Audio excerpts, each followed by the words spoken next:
Hello everyone, कैसे हैं आप सब। तो आप लोगों की डिमांड पे आज हम लोग टीचिंग एप्टीट्यूड की एक शानदार क्वेश्चन सीरीज करने जा रहे हैं, जिसमें लगभग 20 से 25 क्वेश्चन हम लोग सॉल्व करेंगे। और ये क्वेश्चन मैंने आप कह सकते हैं कि टॉप मोस्ट सेलेक्टेड क्वेश्चन है। मैंने एक जगह कंपाइल कराया है, उसको पीडीएफ फॉर्म में उसको अरेंज कराया है।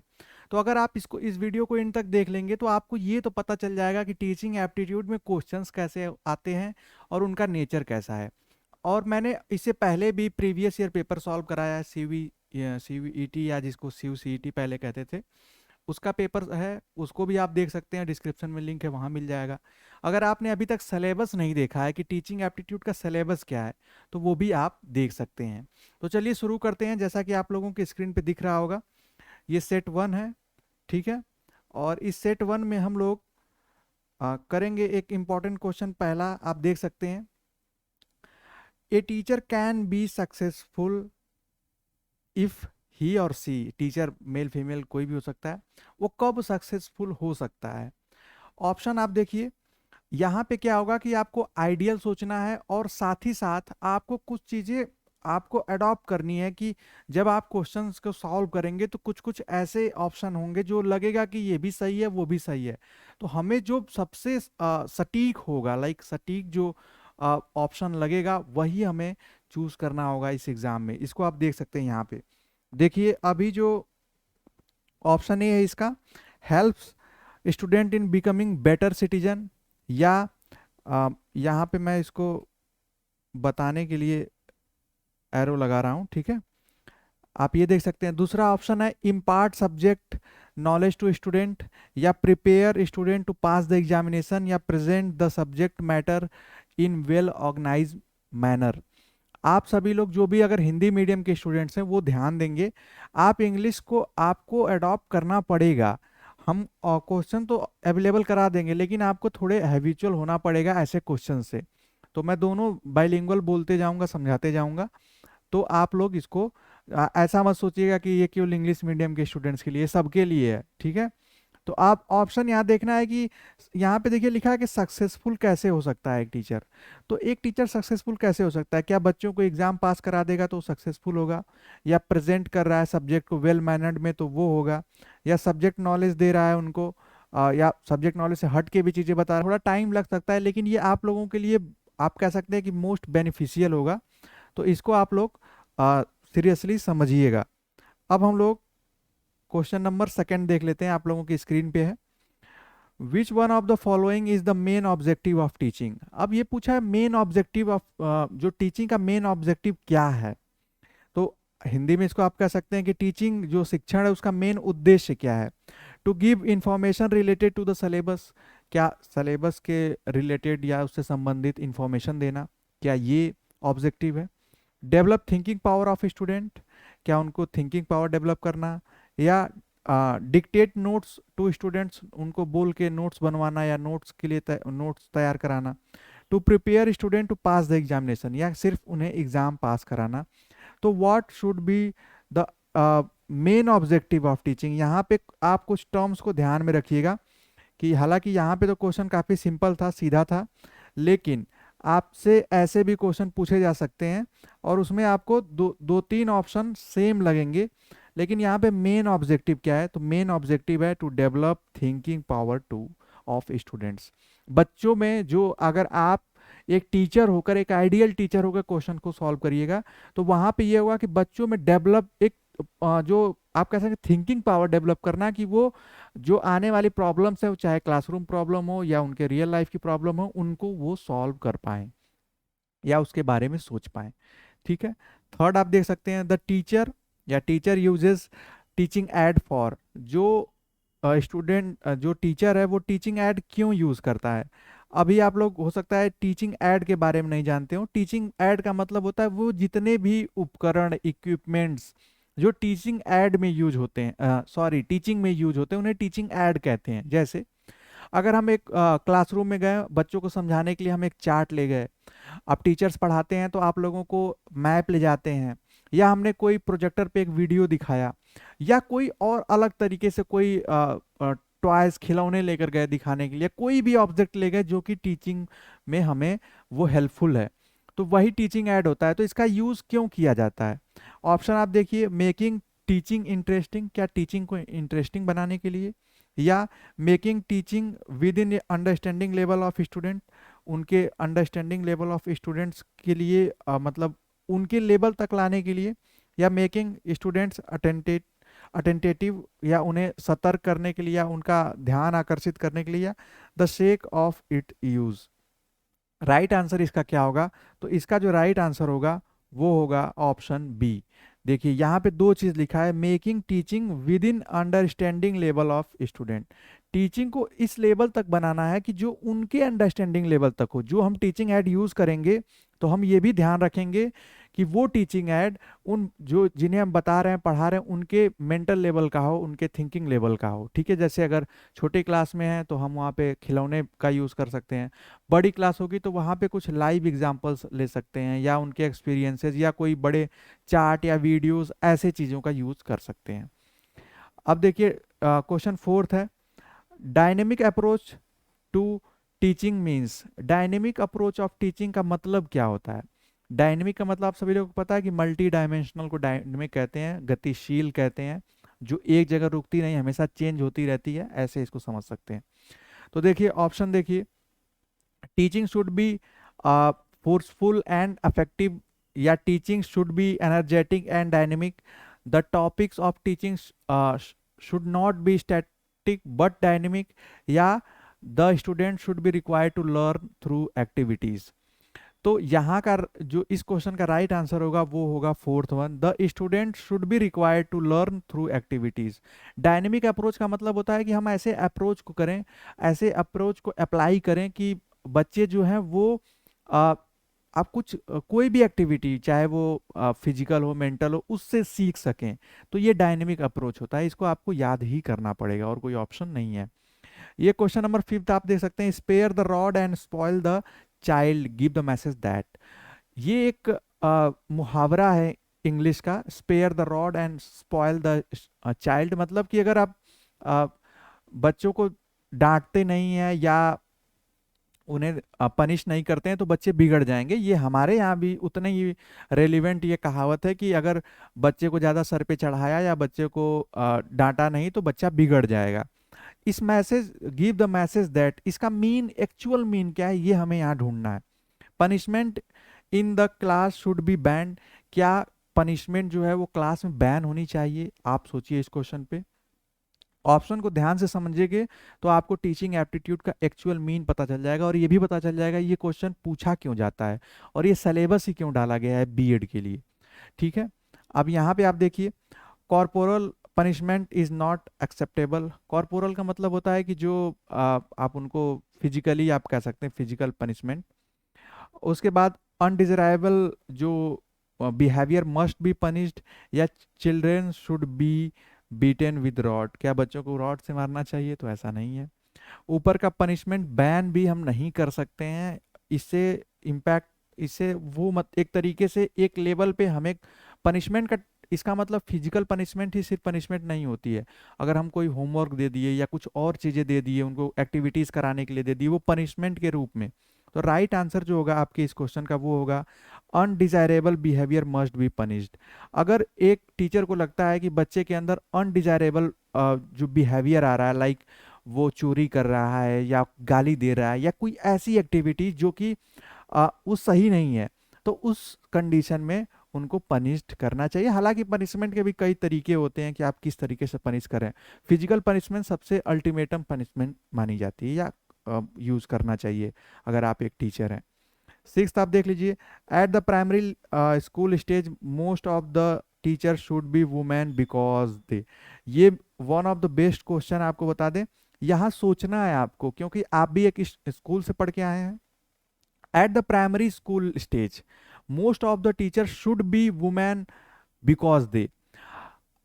हालांकि अगर आप सीबीएसई बोर्ड से हो, यूपी बोर्ड से हो, तो मैक्सिमम प्राइमरी लेवल पे मतलब क्लास फर्स्ट से फिफ्थ तक फीमेल टीचर होती हैं, नहीं होती तो होनी चाहिए। क्यों? इस पे गवर्नमेंट भी वर्क करती है। अब ऑप्शन हम पढ़ के इसका आंसर करेंगे, एलिमिनेट मेथड लगाएंगे। Can teach children better than man, ऐसा तो कहीं प्रूव नहीं है कि वो जो आदमी मतलब मेल टीचर से अच्छा पढ़ाएंगी। ठीक है, तो फिर known basis content better than man, ऐसा हम यहाँ पे कंपैरेटिवली ये नहीं कह सकते हैं कि कौन बेटर। देखिए राइट आंसर क्या होगा, are available on lower salaries, क्या इसलिए कि वो कम सैलरीज पे अवेलेबल हैं या उन्हें कम सैलरीज देना पड़ेगा, नहीं। Can deal with children with love and affection, देखिए फीमेल जो है, फीमेल के अंदर लव एंड अफेक्शन जो होता है, बच्चों को प्यार और स्नेह, वो मेल के कंपैरेटिवली ज़्यादा होता है। वो बहुत ही दुलार और प्यार से पढ़ा सकते हैं ये कंपैरेटिवली मेल टीचर के। तो इसलिए प्राइमरी स्टेज पे जो है वो फीमेल टीचर या वुमेन को वो करना चाहिए, एम्प्लॉय करना चाहिए। ऐसे इस जो एक तरीके से इस कंसेप्ट पे गवर्नमेंट भी वर्क करती है, और इसीलिए आप कहीं कहीं देखे होंगे वहाँ फीमेल टीचर ज़्यादा रखी जाती हैं।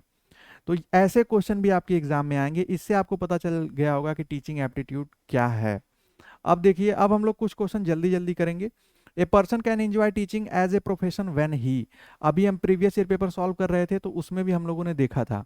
ए person can enjoy teaching as a profession when he, एक एक आदमी जो है अपने टीचिंग को एंजॉय कैसे कर सकता है, अपने व्यवसाय को, जब हैज कंट्रोल ओवर स्टूडेंट, जब बच्चों के ऊपर कंट्रोल होगा तो क्या वो एंजॉय कर सकता है, नहीं। कमांड रिस्पेक्ट फ्रॉम स्टूडेंट्स, या is more qualified than colleagues, अपने कलीग से ज़्यादा क्वालिफाइड होगा तो क्या वो इंजॉय करेगा, नहीं। Is very close to higher authorities, तो तब इंजॉय करेगा, नहीं। राइट आंसर होगा कमांड्स रिस्पेक्ट फ्रॉम स्टूडेंट्स, जब बच्चों की तरफ से उसे आप कह सकते हैं प्रशंसा मिलेगी और उन्हें रिस्पेक्ट मिलेगी, तब वो अपने प्रोफेशन को एंजॉय करेगा। ये किसी भी कंडीशन में हो सकता है, अगर आप कहीं भी वर्क कर रहे हैं, जब आपको आपकी प्रशंसा की जाएगी तो ये ऑब्वियस सी बात है कि आपको अच्छा लगेगा और आप उस चीज़ को और डेडिकेशन के साथ वर्क कर पाएंगे। देखिए क्वेश्चन नंबर 8 है, एक गुड टीचर मस्ट बी, एक गुड टीचर को होना चाहिए, क्या होना चाहिए, अब हम लोग देख लेते हैं। रिसोर्सफुल एंड ऑटोक्रेटिक, ये क्वेश्चन हमने कराया है पहले भी। Resourceful and participative, resourceful and authoritative, या रिसोर्सफुल एंड डोमिनेंट। देखिए रिसोर्सफुल तो यहाँ सेम है, इससे ये भी पता चल गया कि आपको ये तो पता होना चाहिए कि टीचर को हमेशा रिसोर्सफुल होना चाहिए, उसके पास इतना नॉलेज हो कि वो बच्चों को देता जाए, उसकी नॉलेज ऐसा ना हो कि एक टाइम के बाद उसको बताने के लिए कुछ ना हो। तो इसका मतलब है उसे भी पढ़ना पड़ेगा और पढ़ना चाहिए। एक अच्छा टीचर वही होता है जो पढ़ के पढ़ाता है, ठीक है। देखिए यहाँ पे क्या इसका राइट आंसर क्या होगा वो हम लोग देख लेते हैं, वो होगा रिसोर्सफुल एंड पार्टिसिपेटिव। उसको उसका ऐसा नेचर होना चाहिए जो पार्टिसिपेट करे, स्टूडेंट्स के साथ पार्टिसिपेट करे और उनको लेकर चले, मतलब एक तरीके से उनकी एक्टिविटीज अगर करा भी रहा है तो उसमें भी शामिल हो, हर तरह के एजुकेशनल वर्क में शामिल हो। तो इससे क्या होगा, बच्चों को जब लगेगा कि जब सर जब पार्टिसिपेट कर रहे हैं, अगर मैं आपके सामने मेहनत करूँ आपके एग्जाम के लिए, तो कहीं ना कहीं आपको लगेगा कि जब सामने वाला इतनी मेहनत कर रहा है तो हमें तो थोड़ी करनी चाहिए क्योंकि हमारे लिए कर रहा है। तो राइट आंसर हो जाएगा ऑप्शन बी। नाइन्थ आप देख लीजिए, which one of the following is a scale down teaching situation. Scale down teaching situation, अभी हम लोग टीचिंग पढ़ेंगे तो अभी इसमें बताएंगे तो आपको समझ में नहीं आएगा कि माइक्रो मैक्रो टीचिंग क्या होती है, टीम टीचिंग क्या होती है, कोऑपरेटिव टीचिंग क्या होती है। तो इसके अलग अलग मायने हैं। इसका जो राइट आंसर होगा वो स्केल डाउन टीचिंग होती है माइक्रो टीचिंग। माइक्रो टीचिंग क्या होती है कि जैसे एक क्लास अप्रॉक्स 45 से 60 मिनट की होती है, ठीक है। तो माइक्रो टीचिंग में इसको 5 से 8 मिनट, मतलब इसको पार्ट में करके ट्रेंड किया जाता है। ये एक ट्रेनिंग है, जब आप बीएड करेंगे या आप एमएड करेंगे और कोई एजुकेशनल डिग्री जब आप करते हैं तो उसमें ट्रेनिंग पीरियड होता है, वहाँ पे या पहले आपको सिखाया जाता है फिर आपको एक्चुअल लोकेशन या एक्चुअल स्कूल में भेजा जाता है। तो जो वो टाइम पीरियड है जिसमें सिखाया जाएगा कि आप जाएंगे तो कैसे क्वेश्चन करेंगे बच्चों से, फिर कैसा रिस्पॉन्स करेंगे, कैसे उनको मोटिवेट करेंगे, कैसे उनको अलग अलग चीज़ों से उनका ध्यान आकर्षित करेंगे। तो ये चीज़ें माइक्रो टीचिंग में आती है, जिसको सूक्ष्म शिक्षण कहते हैं हिंदी में, ये ध्यान दीजिएगा। 10th आप देख लीजिए, effectiveness of the teacher teaching is depend on. जो इफेक्टिवनेस है, जो एक प्रभावशीलता है कि कैसे आप अपने आप कह सकते हैं टीचिंग को प्रभावी बनाने के लिए वो किन चीज़ों पे निर्भर होती है कि आपकी टीचिंग प्रभावी होगी। तो यहाँ पे देख लीजिए, हम लोग देख लेते हैं। पहला है ऑप्शन है क्वालिफिकेशन ऑफ टीचर, क्या क्वालिफिकेशन टीचर की अच्छी क्वालिफिकेशन है तो वो इफेक्टिवनेस आ जाएगी उसके टीचिंग में, इम्पैक्ट होगा। लेकिन अभी और ऑप्शन देख लेते हैं। पर्सनालिटी ऑफ टीचर, टीचर की पर्सनालिटी से इफेक्टिवनेस आ सकती है, हो सकता है, ठीक है। हैंडराइटिंग ऑफ टीचर, यहाँ पे हैंडराइटिंग से मीन बहुत कम है तो अभी हम इसको हटा देंगे, या सब्जेक्ट अंडरस्टैंडिंग ऑफ टीचर। अब आप बताइए कि इन ऑप्शन में से हमने सी को हटा दिया, अब बचे ए बी डी, कौन सा सबसे ज्यादा सटीक है? तो इसका जो राइट आंसर होगा वो होगा सब्जेक्ट अंडरस्टैंडिंग ऑफ टीचर। अगर एक टीचर को अपने सब्जेक्ट की अच्छी नॉलेज है और एक अच्छी अंडरस्टैंडिंग है कि उसको ये भी पता है कि कैसे पढ़ाना है, देखिए पढ़ना और पढ़ाने में अंतर होता है। अगर एक अच्छा टीचर है, अगर एक अच्छा स्टूडेंट है, तो इसका मतलब वो नहीं कि जरूरी नहीं कि वो अच्छा टीचर भी बने। तो यहाँ पे क्या होगा, सब्जेक्ट की उसको एक अच्छी अंडरस्टैंडिंग होनी चाहिए। तो ये मोस्ट एक तरीके से कह सकते हैं कि एक गुड क्वालिटी होगी और इसी से वो इफेक्टिव तरीके से पढ़ा सकता है।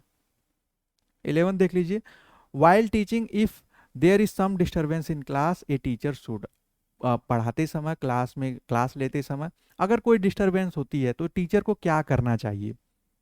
ऑप्शन आप देखिए, keep quiet for a while and then continue, क्या उसे थोड़ी देर के लिए चुप हो जाना चाहिए उसके बाद कंटिन्यू करनी चाहिए क्लास को, या पनिश दोज कॉजिंग डिस्टरबेंस, या उन्हें पनिश करना चाहिए जो डिस्टरबेंस ला रहे हैं क्लास में, या motivate to teach those causing disturbance elements या स्टूडेंट्स, या not bother of what is happening in class. ऐसा आप नहीं कर सकते कि जो हो रहा है क्लास में होने दे और आप क्लास पढ़ाते जाएं। तो डी तो नहीं होगा, ठीक है। Quiet for while and then continue, देखिए एक टैक्टिस होती है टीचर की कि कभी कभी शोर होता है तो वो टीचर चुप हो जाता है, फिर देखता है कि जब बच्चे सोचेंगे कि टीचर चुप क्यों हो गया, तो उन्हें समझ में आ जाएगा कि हमारे शोर को देखकर वो चुप हुए हैं, फिर वो कंटिन्यू कर देता है। ये एक तरीका है, लेकिन यहाँ पे आपको क्या है कि एक टीचर को क्या करना चाहिए? तो यहाँ पे जो सटीक है वो है motivate to teach those causing the disturbance. आप उन्हें टीच करेंगे कि आप डिस्टरबेंस से आप उनका नुकसान क्या हो रहा है, मतलब थोड़ा सा मोटिवेशन आप उन्हें देंगे कि आप पढ़िए, अगर नहीं पढ़ेंगे तो इससे आपका क्या नुकसान होगा, जैसे एग्जाम में फेल हो जाएंगे, आपके ग्रेड कम आएंगे, या आप इसी क्लास में अगले साल भी पढ़ेंगे, ऐसी चीजें। तो इसका राइट आंसर जो होगा वो होगा ऑप्शन सी, ठीक है। अब 12th वन देख लीजिए, effective teaching is a function of, जो प्रभावी शिक्षण है, इफेक्टिव का मतलब आप सभी लोग जानते होंगे, टीचिंग तो ठीक है, टीचिंग नॉर्मल भी हो सकती है, इफेक्टिव का मतलब होता है कि जो होनी चाहिए टीचिंग की, मतलब स्टूडेंट को भी लगे कि हाँ ये एक टीचर पढ़ा के गया है हमें क्लास में। तो वो उसका फंक्शन में क्या हो सकता है कि वो किस तरीके से वो क्रिया है, कि अगर टीचर्स सेटिस्फेक्शन से इफेक्टिव टीचिंग हो जाएगी, क्या टीचर पढ़ा के सेटिस्फाइड हो गया तो हम मान लेंगे कि इफेक्टिव टीचिंग है? नहीं, तो ये तो पहला गलत हो जाएगा। टीचर्स ऑनेस्टी एंड कमिटमेंट, क्या टीचर का कमिटमेंट और ऑनेस्टी जो है वो एक तरीके से वो इसका एलिमेंट है, लेकिन इससे इफेक्टिवनेस सिर्फ इससे नहीं आएगी, तो ये भी गलत हो जाएगा। Teachers making student learn and understand, अगर टीचर बच्चों को पढ़ाता है और उन्हें समझा लेता है तो यही एलिमेंट होगा, यही फंक्शन होगा ये इफेक्टिव टीचिंग का। तो इसको ध्यान रखिएगा, ये जो teachers liking for professional excellence, ये इसका राइट आंसर नहीं होगा। तो option 3 will be the right answer. 13 देख लीजिए, the most appropriate meaning of learning is, जो मोस्ट अप्रोप्रिएट मीनिंग है लर्निंग की वो क्या है? यहाँ पे एक सीधी लाइन में बना दे रहा हूँ, आपको इसको समझना कैसे है। अप्रोप्रिएट मीनिंग जो सबसे उपयुक्त हो, क्या acquisition of skill is learning, क्या वो अपने जो भी चीजें कर रहा है उसको अर्जित कर रहा है स्किल को, वही लर्निंग है? तो यहाँ पे जो होगा वो साइकोलॉजिकल पर्सपेक्टिव से हमें आंसर देना है। और मैंने आपको एक क्लास में बताया था, अगर आप लोग टीचिंग एप्टीट्यूड की क्लास अभी तक नहीं करते हैं तो आप ज्वाइन कर सकते हैं हमारी क्लासेस को, वहाँ पे मैं अच्छे तरीके से मतलब एक डिटेल्ड वे में बताते रहता हूँ, तो आप वहाँ से ज्वाइन करके समझ सकते हैं। देखिए, एक्विजिशन ऑफ स्किल या मॉडिफिकेशन ऑफ बिहेवियर या पर्सनल एडजस्टमेंट या इनकलकेशन ऑफ नॉलेज, ज्ञान अर्जित करना, ज्ञान लेना, या पर्सनल एडजस्टमेंट मतलब व्यक्तिगत समायोजन है, या मॉडिफिकेशन ऑफ बिहेवियर मतलब आपके जो व्यवहार में परिवर्तन, तो व्यवहार में परिवर्तन ही लर्निंग कहलाती है। व्यवहार में परिवर्तन में लर्निंग का मतलब क्या है कि जैसे मान लीजिए कि मैंने आपको पढ़ाया और आप उसको पढ़े भी। पढ़ने के बाद अगर आपके थॉट्स में चेंजेस आ गए या आपको लगा कि हमने जो पढ़ा ये तो अभी तक हम नहीं जानते थे, या इसके पढ़ने के बाद अब हमारे सोचने का तरीका बदल गया, तो ये भी एक तरीके से आपका मोडिफिकेशन ऑफ बिहेवियर है, आपके व्यवहार में परिवर्तन हो गया। तो सही मायने में लर्निंग उसी को कहा जाता है, जब आपके व्यवहार में परिवर्तन हो जाए तो उसे लर्निंग कहा जाएगा। ये आप चीज ध्यान रखिएगा। 14th आप देख लीजिए, teacher's role at higher education level is to. या हर क्वेश्चन में आपको टीचर टीचिंग आता रहेगा, ये टीचिंग एप्टीट्यूड का क्वेश्चन है तो ऐसा होगा। और यहाँ पे देखिए क्या कह रहा है, teacher's role at higher education level is to. जैसे टीचर का रोल क्या होता है हायर एजुकेशन में, उच्च शिक्षा में। जैसे उच्च शिक्षा का मतलब हो जाता है कि बाद ट्वेल्थ बाद हायर एजुकेशन, आप ग्रेजुएशन यूजी पीजी, अगर मैं आपको पढ़ा रहा हूँ तो ये हायर एजुकेशन लेवल पे हूँ मैं, ठीक है। तो यहाँ पे क्या है, प्रोवाइड इंफॉर्मेशन टू स्टूडेंट, क्या बच्चों को इंफॉर्मेशन प्रोवाइड कराना, ये हायर एजुकेशन है। या हायर एजुकेशन में टीचर का रोल होता है। या promote self learning in students, क्या बच्चों में सेल्फ लर्निंग के लिए प्रमोट करना, ये एक रोल होता है टीचर का। देखिए क्या होता है कि जित हायर एजुकेशन में टीचर का रोल कम होता जाता है, और अब उसको सब कुछ पढ़ाना नहीं होता, जैसे मार्गदर्शन गाइडेंस भी उसमें आ जाता है, ठीक है। या encourage healthy competition among students, या help student to solve their problems.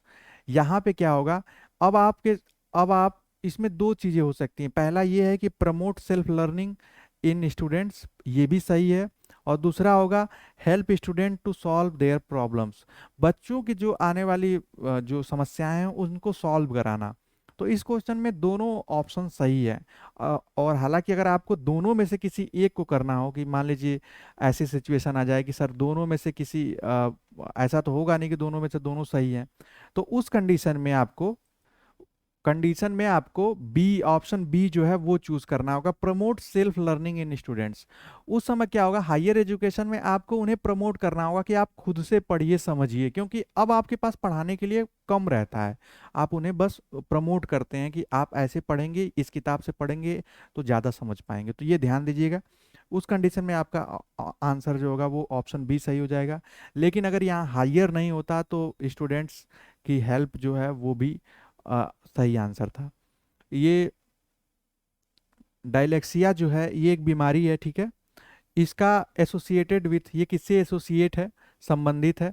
तो अभी हम लोग जब अपनी क्लास करेंगे टीचिंग एप्टीट्यूड की, तो उसमें साथ ही साथ ये पढ़ते जाएंगे। कुछ ऐसी डिजीजेज हैं, बीमारियां हैं, या आप कह सकते हैं कि कुछ ऐसे आ, ये बीमारी ही कह सकते हैं कि जो कि टीचिंग से रिलेटेड होती है।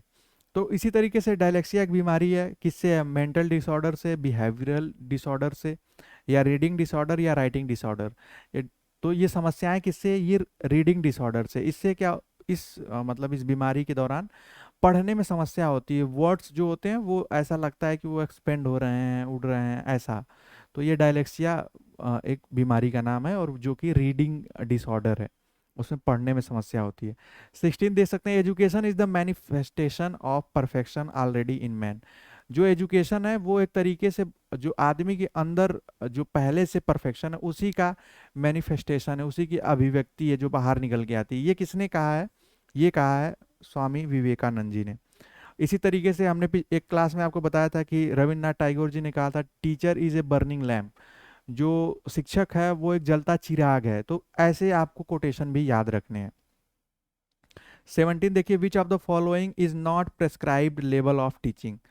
इसमें से कौन सा लेवल ऑफ टीचिंग नहीं है। आपको अभी हम आगे पढ़ाएंगे, या तो आप क्लास अगर किए होंगे तो उसमें देखे भी होंगे। जो लेवल ऑफ टीचिंग होती है, मतलब शिक्षण के 3 स्तर होते हैं, फर्स्ट सेकेंड थर्ड। तो इसमें सबसे नीचे होता है MLT, ULT, RLT। अगर पढ़े हैं तो आपको याद होगा। अब इसमें क्या है कि इसमें कौन सा नहीं है, नॉट प्रेस्क्राइब्ड।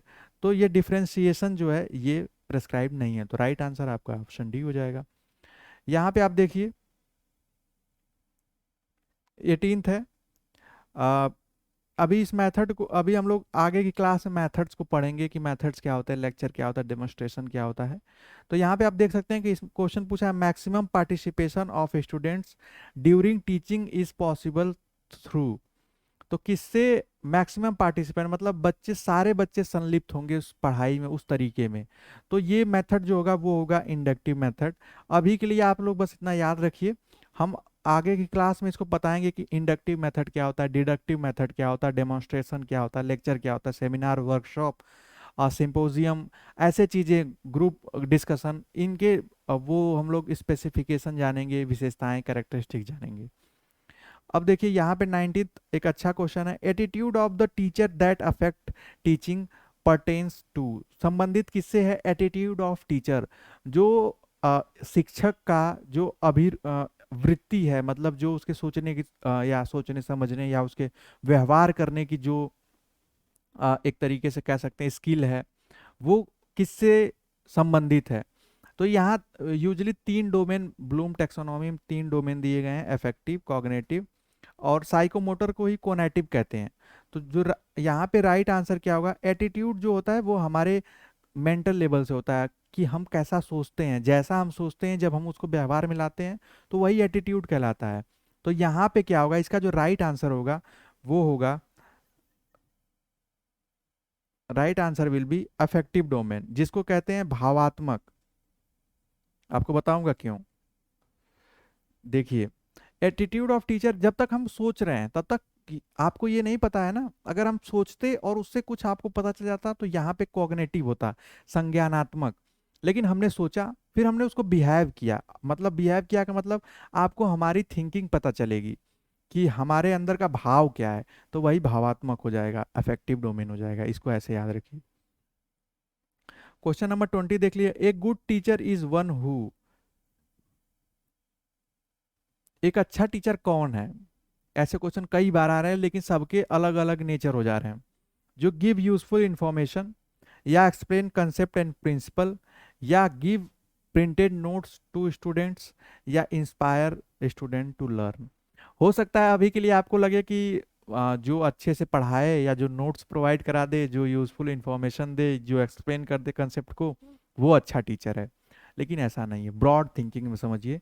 तो जब आप विस्तृत समझेंगे तो इसका जो राइट आंसर होगा, या राइट आंसर ना भी कह के आप कहिए कि गुड टीचर वही है जो इंस्पायर करे स्टूडेंट्स को पढ़ने के लिए। जैसे मैं आपको इंस्पायर कर रहा हूँ कि टीचिंग एप्टीट्यूड पढ़िए, चिल्लाऊंगा तो शायद नहीं पढ़ेंगे, लेकिन मैंने आपको बताया कि अगर आप पढ़ लेंगे तो आपको लगेगा कि हमें जो, अगर हमें इसी तरीके से इसी पैटर्न पे टीचर्स ने पढ़ाया होता तो शायद हम चीज़ों को और अच्छा समझते हैं। तो right answer will be inspire student to learn. As a teacher आपको इंस्पायर करना होगा बच्चों को कि वो पढ़ें। इस सेशन का लास्ट क्वेश्चन है लेकिन इंपॉर्टेंट क्वेश्चन है। देखिए आप, हम लोग इसको देख सकते हैं, एक मिनट। आप क्वेश्चन नंबर 21, ये मैंने एक्स्ट्रा ऐड कराया है, ठीक है। यहाँ पे क्या है कि आपको select the alternative which consist the positive factor contributing to effective teaching. Effectiveness of teaching या इफेक्टिव टीचिंग में कौन से फैक्टर हैं जो कंट्रीब्यूट करते हैं, जिनका सहयोग होता है, ये हमें देखना है। ये लिस्ट ऑफ फैक्टर्स है, कुछ फैक्टर्स दिए गए हैं, इससे आपको अनुमान लगाना है।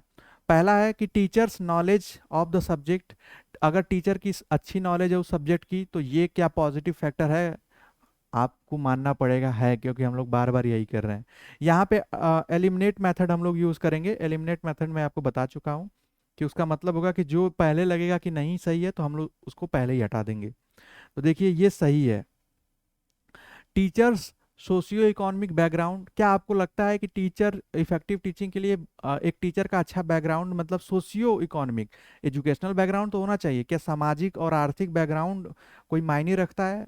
ऐसा नहीं है, आपको उससे मतलब भी नहीं होना चाहिए टीचर के आर्थिक और सामाजिक पृष्ठभूमि से।